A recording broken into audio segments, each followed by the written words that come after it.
లోకి వెళ్ళామనుకో ఏం చేస్తాం, నేను ప్రార్థన చేసుకుంటే వాళ్ళందరూ ఏమనుకుంటారో ఏమో అని వాళ్ళతో పాటు తినేస్తాం. మరి ఒక ఒక దైవజనుడు చెప్తున్నాడు, మనం అంటే ఆ హోటల్లోకి వెళ్ళి అన్నం తింటున్నప్పుడు కూడా దాని గురించి మనం ప్రార్థన చేసుకొని తినాలంట. ఆహారాన్ని పవిత్రపరచు ప్రభువా, అది ఏ విధంగా వచ్చిందో ఎటువంటి విధంగా వచ్చిందో మనకైతే తెలియదు, కానీ మరి ఈ ఆహారాన్ని పవిత్రపరచు ప్రభువా అని చెప్పేసి దేవునికి ప్రార్థన చేసి మనం తినాలన్నమాట. దేవునికి ప్రార్థన చేసి ఆహారాన్ని పవిత్రపరచు ప్రభువా, ఈ ఆహారం తింటున్నప్పుడు నాకు ఎటువంటి ఫుడ్ పాయిజన్ కావద్దు ప్రభువా, ఎటువంటి అనారోగ్యం కలగొద్దు ప్రభువా, ఆహారం లేని వారికి ఆహారం దయచేయి ప్రభువా అని చెప్పేసి కనీసం ఈ 3 ముక్కలైనా ప్రార్థన చేయాలంట. కానీ మనం ఏం చేస్తామో పక్కన వాళ్ళకి కూడా తెలియదు. స్తోత్రం అంటాం, ఆమెన్ అంటాం కదా.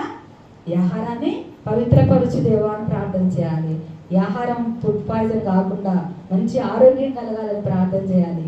ఇంకా ఎలా ప్రార్థన చేయాలి? లేని వారికి ఆహారం దయచేయి ప్రభువా అని ప్రార్థన చేయాలంట. ఒక తల్లి ఒక కుమారుడు అన్నాడట.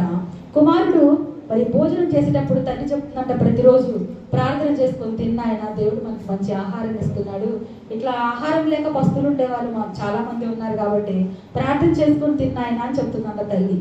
కానీ ఆ కుమారుడు ప్రార్థన చేసుకొని తింటమేందమ్మా, మనం కష్టపడ్డాం కాబట్టి మనకు వచ్చింది. ఇది ప్రార్థన చేసుకొని తినాల్సిన అవసరం ఏమొచ్చింది? మనం కష్టపడకపోతే మనకి రాదుగా.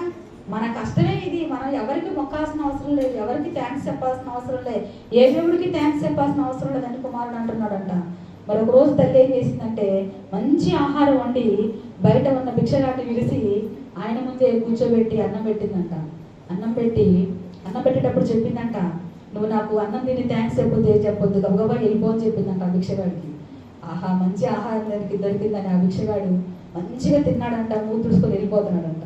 వెళ్ళిపోతుంటే కొడుకు అన్నాడంట, ఏందమ్మా ఈయన పిలిచి అన్నం పెట్టావు, అసలైనా ఈ మనిషి అన్నం తిని కనీసం ఒక్క థ్యాంక్స్ కూడా చెప్పకుండా వెళ్ళిపోతున్నాడు ఏంది అని అన్నాడంట. కదా, నీ కోపం వచ్చింది కదా. దేవుడు మనకు ప్రతిదినము ఆహారం ఇస్తున్నప్పుడు ఆయనకి థ్యాంక్స్ చెప్పకుండా, ఆయనకి కృతజ్ఞతలు చెప్పకుండా, ఆయనకు ప్రార్థన చేయకుండా తింటే దేవుడికి కూడా అంతే ఉంటుంది కదా నాయన. నువ్వు తినాల్సిన ఆహారం దేవుని